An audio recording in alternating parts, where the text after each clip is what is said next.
Et bonjour chez vous, mesdames et messieurs. Merci de votre fidélité à Digital Congo. Ravi de vous retrouver dans votre émission DigiPresse. DigiPresse reçoit ce matin Serge Nseka, journaliste au Journal de la Ville. Bonjour. Bonjour, cher ami. Et également sur ce plateau, Jos Kalenga, journaliste indépendant. Bonjour. Bonjour, monsieur Abel. Et Faïl Nico Mbikaï, journaliste au sein du groupe de presse Le Monde. Bonjour. Bonjour, estimé. Et nous décryptons des thèmes ce matin, malgré les lancements des opérations militaires des grandes envergure visant à neutraliser les ADF de la région de Beni au Nord Kivu. Ces terroristes s'illustrent dans les tueries des civils en embuscade sur la route de Beni-Kassindi. Quelle stratégie pour en finir avec la nébuleuse ADF? Et le deuxième sujet, les gouverneurs de Kinshasa, Jean-Denis Ngobila, appellent à l'identification de tous les mototaximens. L'autorité provinciale de Kinshasa a échangé hier avec les responsables des différentes associations regroupant les motocyclistes de Kinshasa. Jean-Denis Ngobila les exhorte au respect strict des lois et de l'éthique d'un transporteur taxi-moto vis-à-vis des clients et usagers de la route et de ne plus se rendre justice. Et nous commençons directement avec les tout premiers thèmes de cette émission.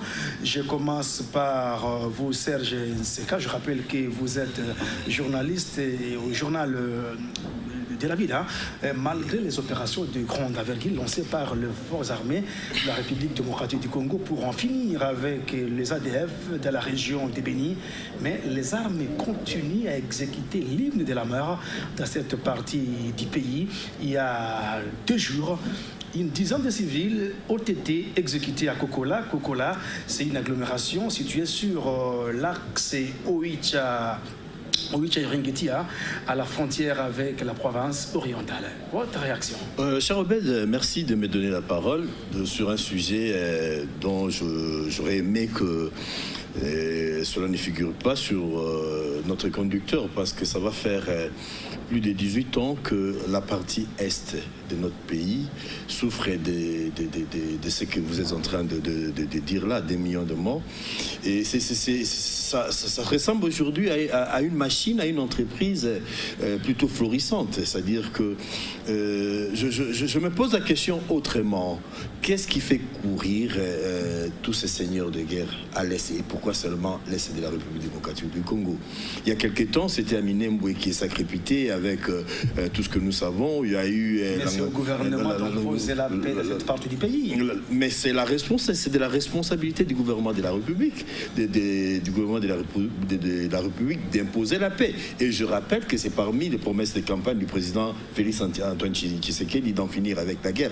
Mais les simples déclarations ne suffiront pas tant qu'on n'aura pas la maîtrise de tout ce qui est guerre à l'Est. Comment les opérations ont toujours commencé? Nous avons aujourd'hui besoin des résultats.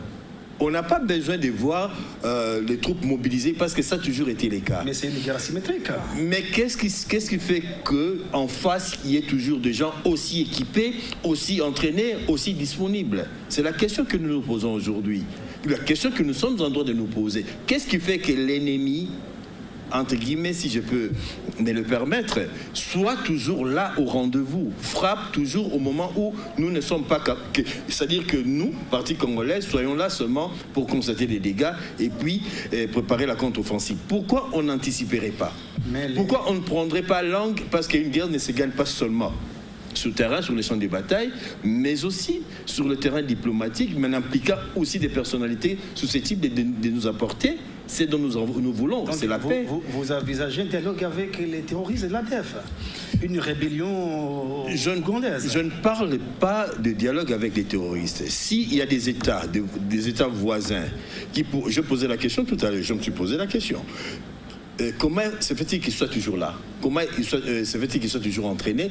Je ne peux pas dire qu'ils ont leur base arrière nécessairement en République démocratique du Congo.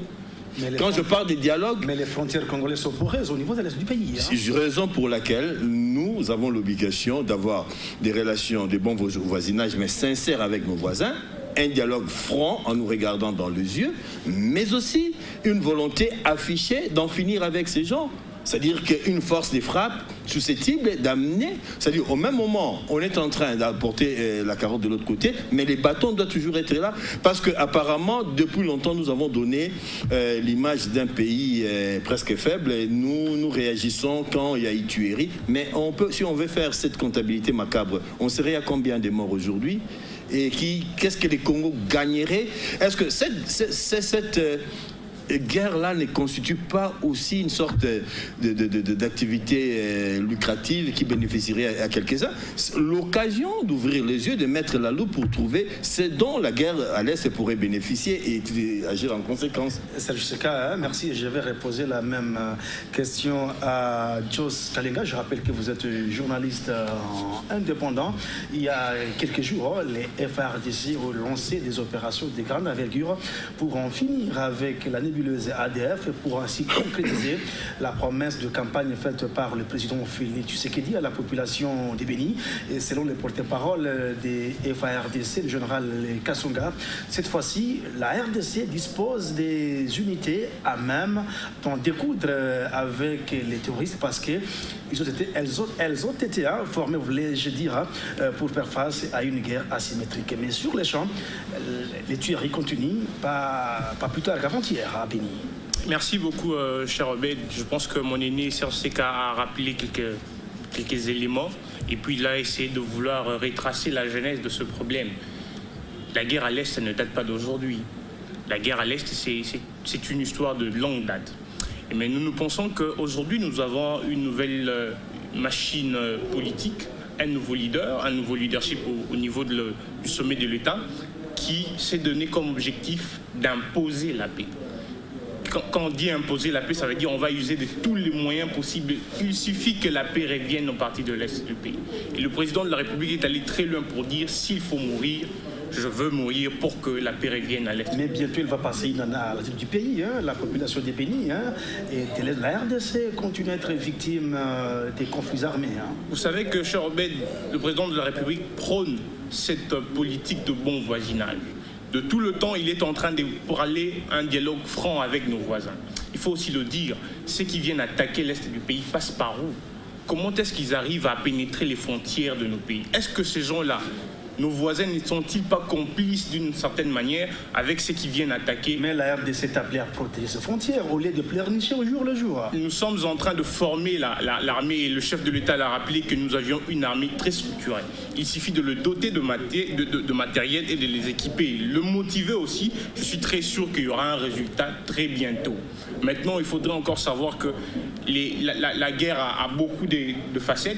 Il faudrait négocier, il faudrait parler, il faudrait dialoguer, mais en même temps, il faudrait être sur le terrain. Il faut négocier avec les ADF, selon vous? Non, il ne faudrait pas négocier avec les ADF. Nous avions dit concrètement, qu'est-ce qu'on doit faire? Les ADF là passent par où? Ils passent par des pays voisins. Et ils sont au courant quand ils entrent, quand ils pénètrent les frontières de nos pays. Mais pourquoi ils ne nous disent-ils pas? Parce que peut-être d'une certaine manière, ils seraient complices avec ceux qui viennent attaquer notre pays à travers les frontières. Vous voyez qu'à ces moments, nous devons d'abord dialoguer, voir qu'est-ce qu'il faut faire.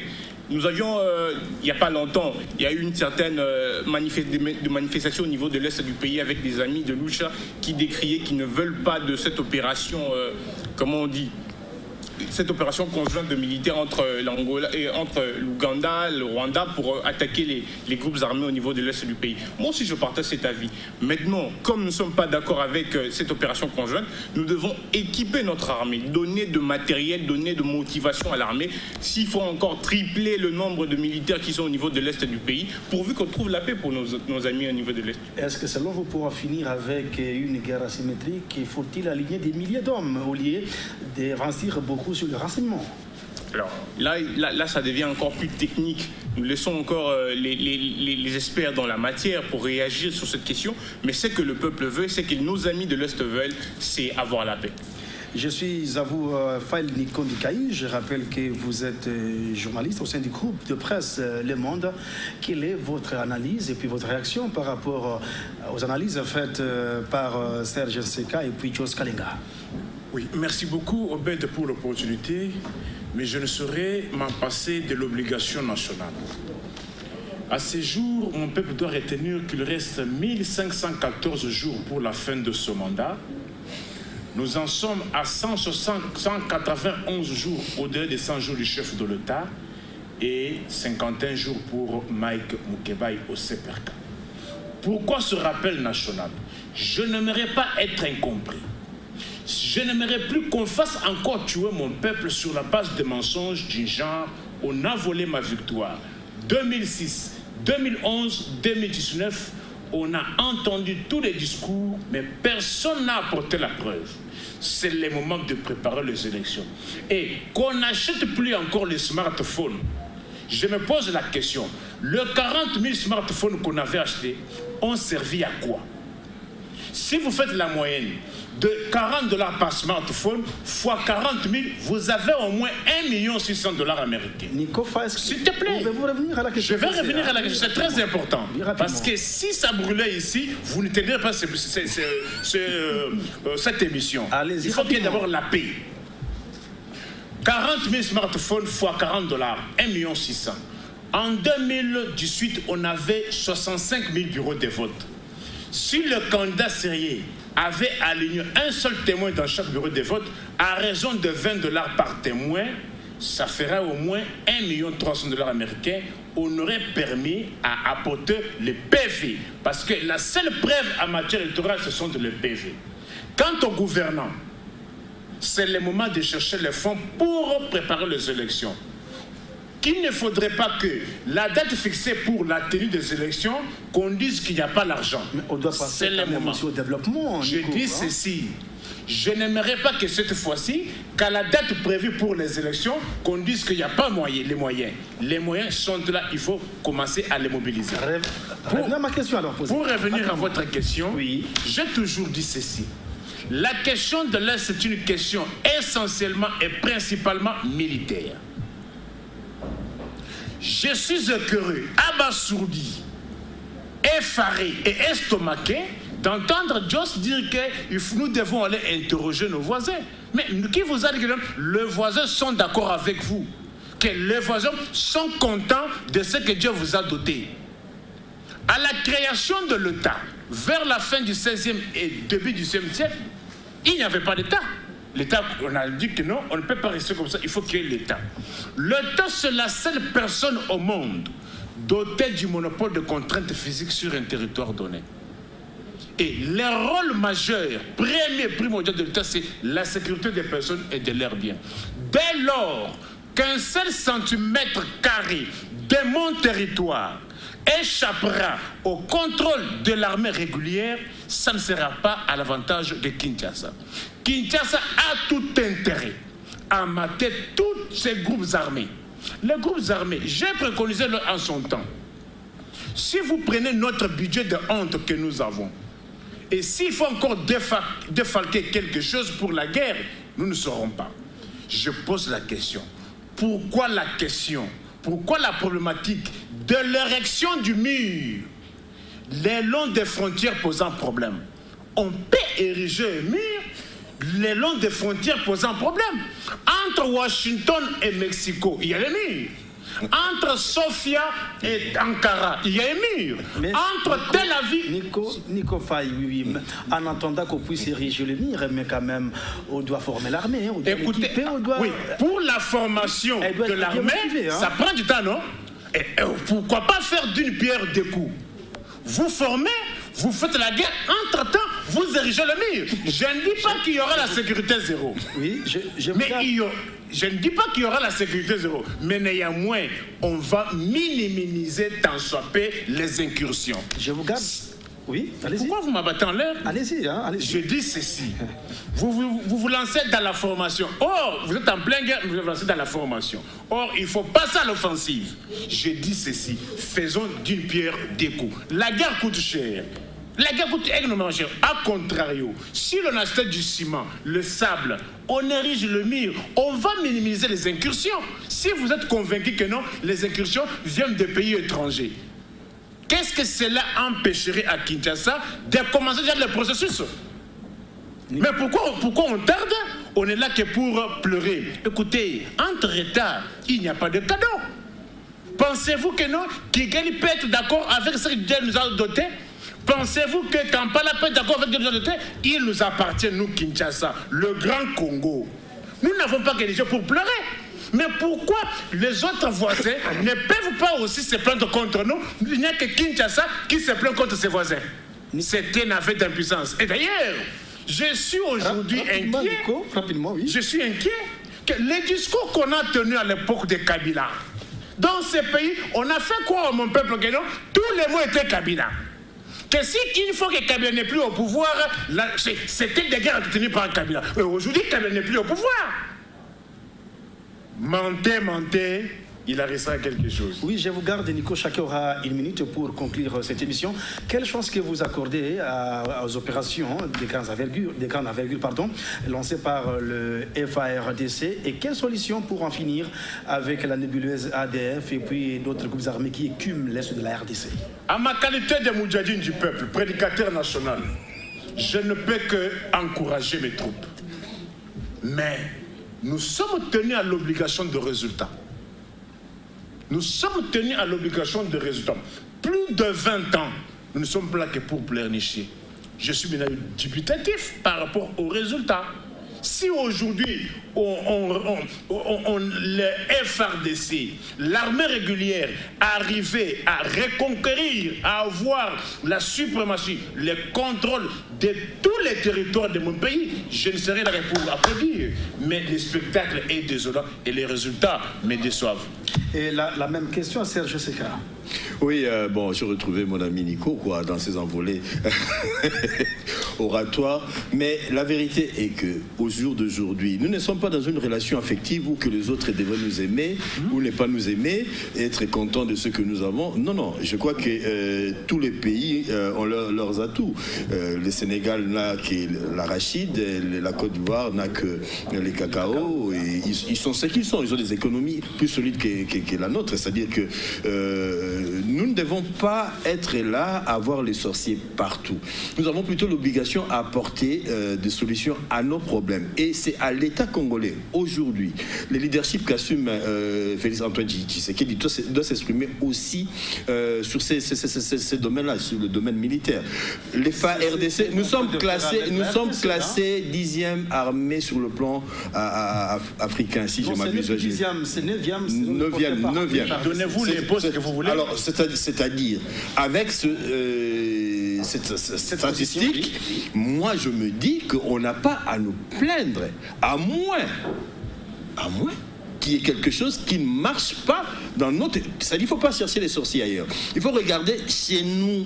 Les gens qui sont... Je n'ai pas une guerre asymétrique. Tu l'as dit, Obed, mais je ne suis pas là pour apprendre aux uns aux autres à faire leur travail. J'ai fait mon petit boulot des journalistes. Et je me dis, tant qu'on n'aura pas de résultats, avec tous les moyens qu'on mobilise, et souvenez-vous que nous ne sommes pas seuls dans cette guerre-là. Il y a la MONUSCO qui arrive avec les moyens, et c'est souvent des appuis logistiques.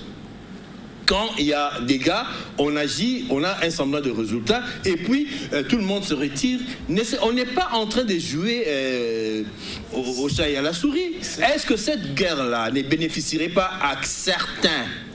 Raison pour laquelle on n'a pas de résultats. Je le dis et je me répète, nous devons regarder, comme a dit Lwambo-Makia dans une de ses chansons, Botala Nabino Nabino Namiso, le bando qui facilite. Les sorciers sont parmi nous des gens qui ont intérêt qu'il y ait guerre à l'Est.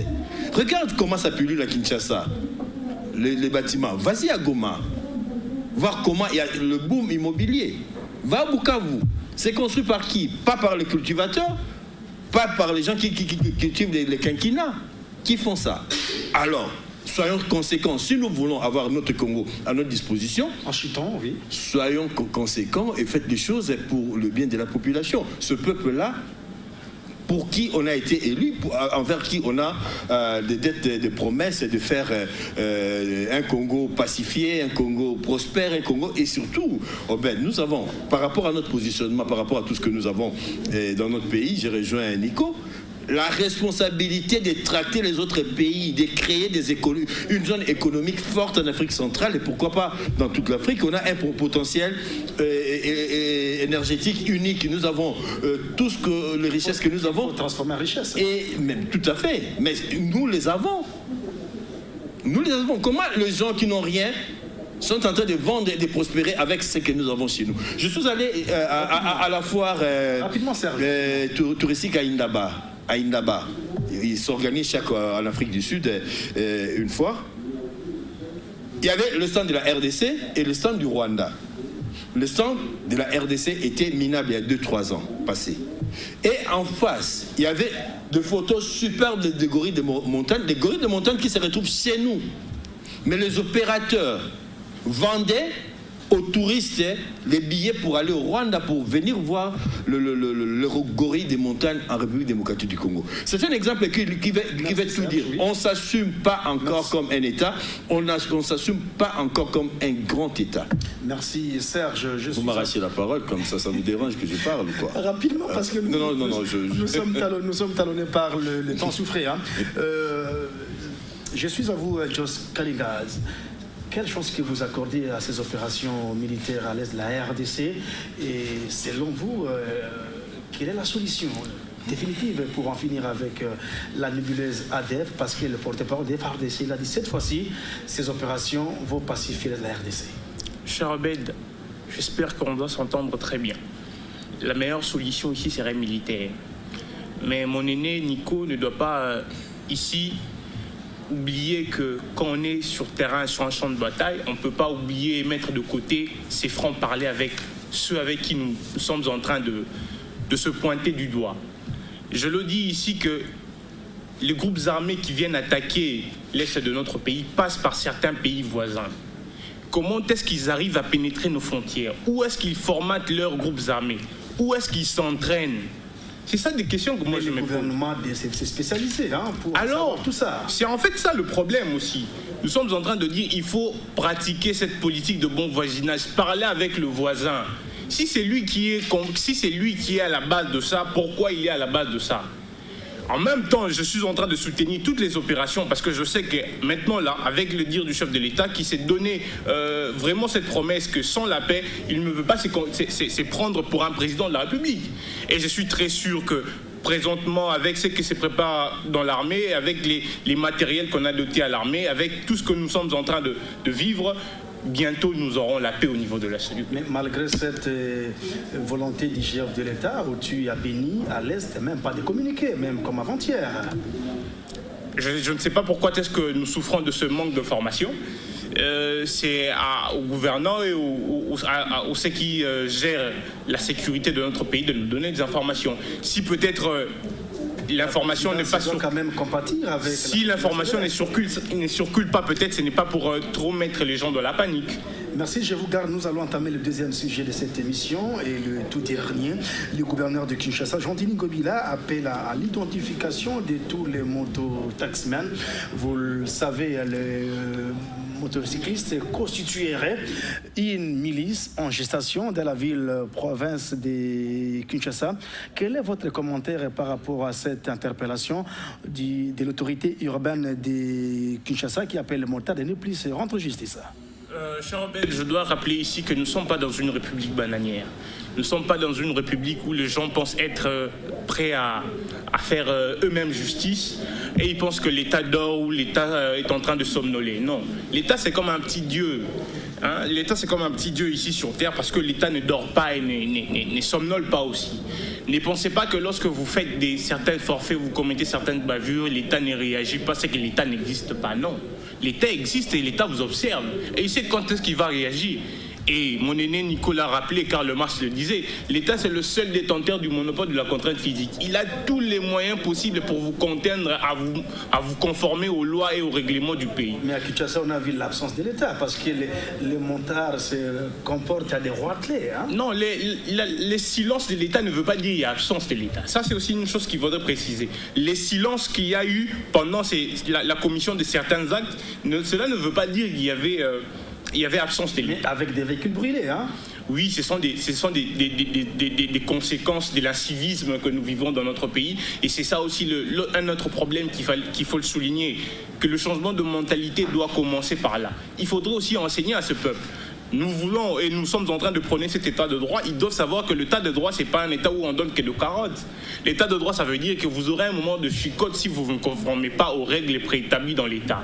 Est-ce que ces motocyclistes n'en profitent pas de la volonté ou du slogan du chef de l'État de faire la RDC un état de droit, zéro gaz lacrymogène, et puis ils commettent des bévues, Ça sera une déception pour eux. Il faudrait, j'ouvre une petite parenthèse, M. Obed, il ne faudrait pas ici que ça se dissimule dans l'opinion aujourd'hui que les motards qui circulent ici dans la ville de Kinshasa ont une tendance politique ou ont une coloration politique, comme on laisse croire aux gens que ce sont des membres des l'UDPS. Quand ils commettent des actes pareils, ils ne sont pas touchés parce qu'ils sont de l'UDPS, ou bien ils seraient des gens qui sont de la même tribu que le président de la République. Non, aujourd'hui, moi je suis quinois, je sais qu'il y a des gens qui font cette activité de motocycliste, ils ne sont ni Louba et ni du parti proche au président de la République. Donc il ne faudrait pas que les gens pensent ou laissent faire croire aux gens qu'ils le font parce qu'ils sont proches du président de la République. Mais en même temps, ici, il fallait que le gouverneur tonne. Il fallait que le gouverneur puisse taper le poing sur la table, dire que maintenant ça suffit, il faudrait que les gens se conforment aux règles du pays et aux règles établies dans la ville de Kinshasa. À ces moments, toutes les propositions du gouverneur sont bonnes, mais il faudrait l'appliquer maintenant. Il faudrait l'appliquer pas de la manière pour mettre en mal les amis qui font cette activité, mais pour les encadrer et permettre en sorte que la ville garde sa quiétude. Merci Jos Kalinga, je suis à vous Fall Nico Mbikaï. Je rappelle que vous êtes journaliste au sein du groupe de presse Le Monde. Peut-on dire que Jean-Tini Ngobila s'est réveillé en retard après des dégâts causés par les motards qui n'ont peur des personnes de la ville-province de Kinshasa, même s'ils ont tort, ils s'attaquent à tout conducteur, même aux piétons. Non, c'est là, vous mettez encore de l'eau dans mon moulin. Lorsque je dis qu'il y a la question aujourd'hui que nous devons nous poser, en toute objectivité, sommes-nous dans un état? Moi je répondrai, nous sommes dans un état non-état. Concrètement, ça veut dire quoi? Nous sommes dans un état parce que nous avons une population, un territoire, un gouvernement et le cas échéant, la reconnaissance internationale. Mais la théorie de l'État a évolué. Elle ne se limite plus seulement au gouvernement, à la population. Dès lors que l'État cesse de remplir ses obligations, nous tombons dans l'État non-État. Peut-être vous qui avez des véhicules, mais demandez-moi, moi qui vis avec mon peuple, à la sortie d'ici, nous allons nous disputer le transport à un prix que nous savons même, que nous ne connaissons même plus. Or, c'est une matière décentralisée. Je dis ceci, je parle moi de l'État. À la sortie ici, je suis en train de me poser la question, comment je vais quitter la Gombe? Vous allez trouver un receveur, un chauffeur qui va vous parler de 1500 la course, 2000. Il n'y aura même pas un prix. Ça se passe sous la barbe impuissante de l'autorité. À Kinshasa. De tout cela. Mais c'est aux députés provinciaux. Non, ça c'est l'exécutif. Mais parce que si l'exécutif n'exécute pas ce qu'il doit faire, mais c'est à l'Assemblée provinciale d'interpeller le gouvernement provincial de Kinshasa. Non, moi j'ai dit d'abord l'autorité politico-administrative doit faire le suivi de ces arrêtés. Il y a des arrêtés fixant le prix des transports. Nous souffrons. Avant-hier, j'étais à l'arrêt en face de galerie présidentielle. Vers 16h, je voulais arriver à Rigini. Bon, rond-point Gab à 1000 francs. J'ai dit non, que j'entre d'abord au supermarché. J'entre au supermarché, à l'espace de 10 000, je ressors, transport 1500. Ça se passe sous la barre de l'autorité, impuissant. Et quant à cette matière de Wewa et consorts, moi j'ai toujours préconisé, j'ai pas ma langue dans ma poche. Faute d'une semi-charia au Congo, nous n'aurons que des yeux pour pleurer et la bouche pour parler. Vu le degré de malhonnêteté, d'incivisme qu'a atteint l'homme congolais, faute d'une semi-charia, nous allons faire le rond-point. Est-ce que moi je peux comprendre que vous parlez aujourd'hui des Wewa qu'ils ont fait cela? Si les Wewa arrivent à déraper, mais l'État est là pourquoi? C'est pour remettre l'homme sur le rail. C'est pourquoi le gouverneur vient de le rappeler. Le Congo n'a pas besoin de colloques. Le Congo n'a pas besoin de séminaires. Le Congo n'a pas besoin des ateliers. Il promet de frapper au cas où vous êtes des futurologues. Entre-temps, on avance et les mandats se terminent. Voyez la quintessence de rappel national. Ce n'est plus 5 ans. Lorsque je fais rappel à ceci, je ne vois pas seulement le président de la République, je vois le mandat des parlementaires, le mandat des gouverneurs des provinces et des assemblées provinciales. Quelle solution pour ces motocyclistes, Nico? Écoutez, les motocyclistes roulent sur les artères de l'État. Ce ne sont pas eux qui ont construit ces routes-là. L'État doit imposer. Et celui qui marcherait à l'encontre des normes imposées par l'État, il doit trouver l'État sur sa voie. Mais pourquoi on ne retrouve pas toujours l'État sur ses voies? Pourquoi cette impuissance? Moi, je peux être d'accord, à ma qualité de procureur général près le peuple, que dans une ville où l'État dit la garantie locative est de 3 mois pour des mesures résidentielles et qu'un bailleur quelque part puisse percevoir 15 mois de garantie et que vous me parlez de l'État. Voilà par exemple. Merci, Nico. Vous savez combien on a sorti dans la caisse de l'État pour les banderoles sur lesquelles on a mis non à la nuisance sonore? Aujourd'hui, allez maintenant partout où on avait essayé de réguler. C'est dans quel état?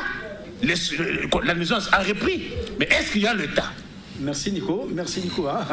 Votre réaction, Serge Seka, je rappelle que vous êtes journaliste au sein du journal de la ville. Journal de la ville. Voilà, merci pour la parole et pour cette question. La situation, elle est grave. On ne recrée pas la boussole, on ne va pas recréer la lune ni les soleils.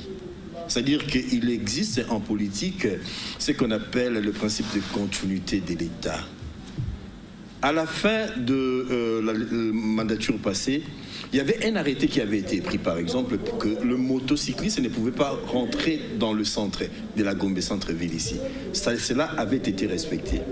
Dès lors qu'il y a eu passation du pouvoir, le président Kabila est parti, le président Fathi est entré, Gombe est envahi par les motocyclistes en violation flagrante de cet arrêté interdisant. Parce que malheureusement, heureusement, l'ancien bourgmestre de la Gombe, Doli Makambo, qui a des problèmes avec la justice, c'était lui qui devait veiller à l'exécution de cet arrêté parce qu'il s'agissait de sa municipalité.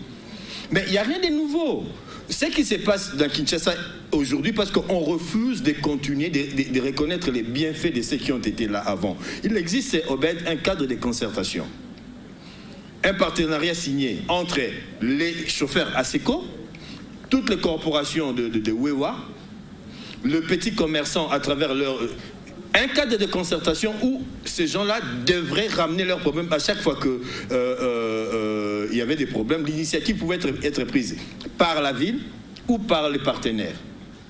Mais on arrive, c'est comme si on trouvait un problème nouveau. Ce problème n'est pas nouveau. Il y a toutes les associations de WEWA qui sont là, qui sont en partenariat, je le répète, avec l'hôtel de ville de Kinshasa. Est-ce que ceux qui sont arrivés ont cette information? Je ne sais pas. On ne peut pas régler ça avec des grands discours tant qu'on n'approchera pas des associations qui contrôlent. Il y a des associations sérieuses, je vous dis que je connais, mais le gouvernement qui gèrent avec les associations. Pardon. C'est taximan. Non. C'est pas de cette façon-là que cela devrait se passer. Il faut approcher ces gens-là. Il faudrait pas. On l'a dit avec la situation à l'est de la République démocratique du Congo. Attendre des contenus de gens pour qu'on puisse agir. Il y a des arrêtés qui ont été pris ici pour immatriculer tout le moto de la ville de Kinshasa, de manière à ce qu'ils puissent avoir la carte rose et la plaque d'immatriculation. Le processus était là, il a été arrêté net. Maintenant, on se retrouve dans une situation comme si on devait tout recommencer, repartir des zéros, recréer. Non, le travail a déjà été fait et si vous constatez, certains de ces motocyclistes ont leur carte rose, ont leur plaque d'immatriculation. Le problème, voilà. Le problème, et là encore, c'est le problème de la sécurité. L'État ne se plaint pas. L'État a le monopole de la violence. qui peut l'exercer selon que le peuple, une catégorie de personnes se conduit en respectant la loi. Non, laissons les chefs de l'État. Il a dit qu'on ne fasse pas de lui un dictateur. Il y a la loi qui nous guide, nous tous. Nous sommes tous aiguillonnés par la loi, du président de la République jusqu'au dernier des citoyens. Je ne sais pas si ça existait. C'est-à-dire que si nous... Aujourd'hui, pourquoi les gens ont tendance, je ne dis pas que c'est le cas, je l'ai dit, que le Wewa, évidemment, ils développent un comportement qu'ils n'avaient pas avant. Ils sont très violents, ils te cognent, mais ils crient sur toi. Bien sûr. Ils viennent cogner un véhicule. Il risque même d'incendier votre véhicule. Il s'est fait casser, fait tuer. On brûle un camion plein de marchandises, des gens qui sont allés, qui reviennent de très loin avec des sacrifices énormes, mais qui se retrouvent à zéro. Qui va prendre en charge tout cela? Il y a une forme d'irresponsabilité, c'est une forme de complaisance de la part de nos dirigeants, et là je le dis, c'est de la responsabilité de nos dirigeants qui voudraient attirer la sympathie d'une catégorie des gens. Non, on ne va pas vous aimer parce que vous laissez les gens faire la violence contre la population. Et parce que parmi ces gens-là, tous ne sont pas affiliés à ces associations, tous ne sont pas violents. Il y a des gens responsables qui nourrissent femmes et enfants à travers même pas identifié, oui. Le processus d'identification et d'immatriculation avait été commencé. Poser la question à l'honorable Godard Montemona, qui a été le ministre sortant des Transports de la ville de Kinshasa. Le processus avait été avait commencé. La question que moi je me pose, pourquoi cela n'a pas continué? Pourquoi le processus d'immatriculation, d'identification, pourquoi cela? C'est-à-dire il n'y a rien de nouveau dans ce qui s'est fait, dans ce qui est dit, parce que ce travail a été fait. Et je le dis, la solution, c'est actionner les cadres de concertation qui réunissent les associations de Wewa, les associations des chauffeurs, les associations des petits vendeurs qui sont victimes d'une certaine politique.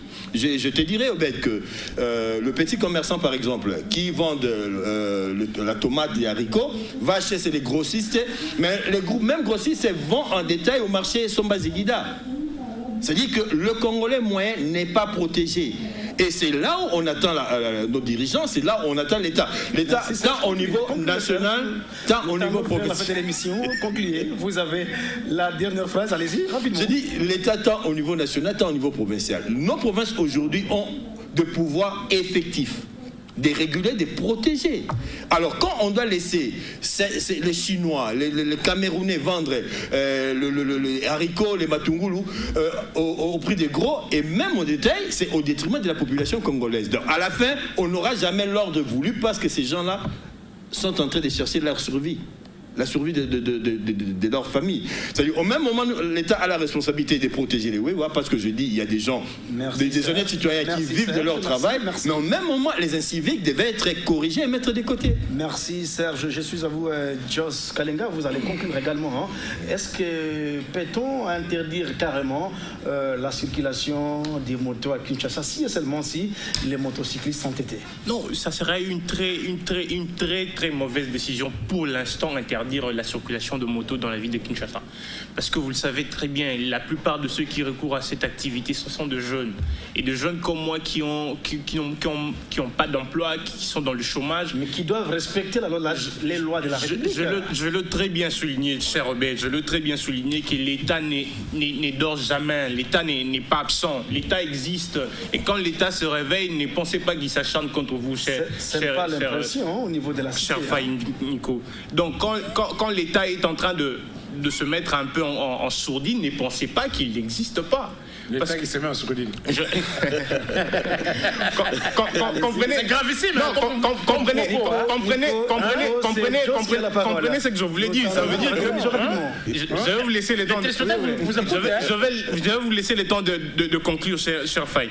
Donc je voulais dire que comme l'État ne réagissait pas, ou bien quand le gouverneur n'était pas en train de réagir, ne pensez pas que l'État n'existe pas. Maintenant là, le gouverneur est en train de rappeler les arrêtés que mon aîné Nseka a rappelé, laissé par Kimbuta, qu'il faut réappliquer, qu'il faut faire même le suivi.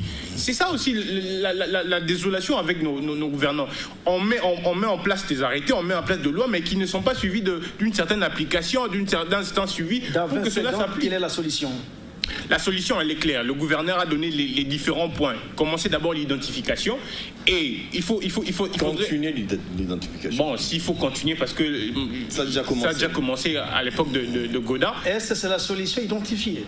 Même s'ils sont identifiés, ils ne seront pas tentés encore d'attaquer les gens? Non, selon vous? Quand on a sensibilisé... Parce que c'est le mental qui travaille. Quand on a sensibilisé, quand on a prêché à la personne qu'il faudrait bien se comporter, au cas contraire, vous trouverez l'État devant vous. Ah, c'est lui qui va mal se comporter, il va trouver l'État. Vous voyez ceux qui viennent d'être condamnés. Vous voyez, ils ont 15 ans. Parce que les actes commis ont été aussi très, très, très négatifs. L'État a condamné ces gens-là. Ne pensez pas que l'État n'existe pas. Nico Faël, je conclue avec vous. Quelle est la solution? Est-ce qu'il faut-il interdire carrément la circulation des motos à Kinshasa seulement si les taximens sont été à ne pas respecter les lois de la République démocratique du Congo? Faux et archi-faux. Faut pas interdire. Le fait d'interdire, ce serait un aveu d'impuissance de l'État. Est-ce que vous ne voyez que les bavures commises par les motocyclistes, mais les bavures commises par les chauffeurs, vous n'en parlez pas? Mais on a comme s'il te plaît. Alors, comme vous êtes arrivé au point de chercher à ce qu'on supprime les motos, qu'on supprime aussi les véhicules, qu'il n'y ait plus de problème de taximens. Est-ce qu'il n'y a que les motocyclistes qui se méconduisent? Nous disons non. Les chauffards se méconduisent très mal. Les gardes du corps, les ministres très mal. se méconduisent. C'est pour cela que je dis, le Congo n'a pas besoin d'institutions. Le Congo a besoin d'hommes. Le Congo a besoin d'hommes. Il faut que les lois existantes soient mises en application. Mais pour que ces dernières soient mises en application, il faut des hommes. Et quels hommes? Pas d'engouleurs. Aujourd'hui, notre univers politique est inondé par tous ceux qui faisaient les Ngoulou. Et inondé par tous ceux qui étaient les Chekoula. Parce que là-bas, l'homme blanc a verrouillé partout, ils sont tous déversés dans l'univers politique. C'est pour cela, voici les conséquences. Il faut que l'homme congolais, surtout vous électeurs, qui est-ce que vous élisez? Parce que vous élisez quelqu'un parce qu'il avait été voleur en Europe? S'il te plaît. Ce n'est pas tout le monde qui a été en Europe et qui est voleur. La majorité, la majorité fait un constat. Notre univers politique est inondé par tous les Chekoula, par tous les Lengoulaires. Mais maintenant que l'homme blanc aille à verrouiller, ils se sont tous déversés ici. Le Congo a besoin des hommes forts. Vous tous ici, le jour où je serai l'autorité compétente, vous allez vous retrouver en prison. Merci Nico. Serge, nous sommes à la télévision de 30 secondes. Juste un mot. Rapidement. Je pense que la solution à ce problème passe par l'activation du cadre de déconcertation. Il y a des associations sérieuses qui existent à Kinshasa qui encadrent le motocycliste. C'est vrai qu'il y a des moutons noirs qui entrent dans cette corporation pour les salir. Mais il faut les changements de mentalité. Non, on doit dépasser les stades des slogans bêtes. Approcher ces gens-là, identifier, imposer à toutes ces motocyclistes ainsi que des chauffeurs d'adhérer à des associations, et l'État travaille avec des associations, ainsi on aura le contrôle. C'est-à-dire que le motocycliste et les chauffeurs eux-mêmes seront là pour démasquer ceux qui viendraient pour salir leur réputation, abîmer leur boulot, leur gain-pain. Parce que je rappelle qu'il y a des gens qui vivent de ça. Et il y a des gens qui aident notre population à la mobilité. C'est-à-dire que tant qu'on va commencer à penser que c'est avec moi que cela a commencé, c'est sous mon impulsion, on ne trouvera pas de solutions. Et surtout, penser à la continuité, parce que là où le travail avait été bien fait, il faut le reconnaître et le continuer. Merci, nous sommes arrivés. Je veux placer aussi un mot. Nous sommes à la dans la vie, il ne faut pas seulement voir les effets. Il faut faire aussi une analyse. Pourquoi il y a eu cette affluence en grand nombre? C'est parce que une des causes, c'est parce que l'Amiba avait été tué. Si on réhabilitait l'Amiba, je vous promets, vous verrez une diminution sensible des motocyclistes. Si l'on réhabilitait l'Amiba, il y aura une diminution sensible des motocyclistes. Il ne faut pas chercher à donner la solution à la cause, il faut voir aux effets, il faut voir la cause. Merci Nico, vous a suivi, nous sommes arrivés pratiquement à la fin de cette émission. DigiPresse recevait ce matin Serge Seka, journaliste au journal de la ville, merci. Merci Obed. Et Jos Kalenga, journaliste indépendant, merci. Merci Charles Obed. et Fail Nico Mikaï Odia du groupe de presse Le Monde. Merci. Retrouvez cette émission à rediffusion à 23h45 et samedi à 16h45, mais aussi à la radio Digital Congo sur les 6.5. Bonne journée chez vous, accompagné de votre chaîne.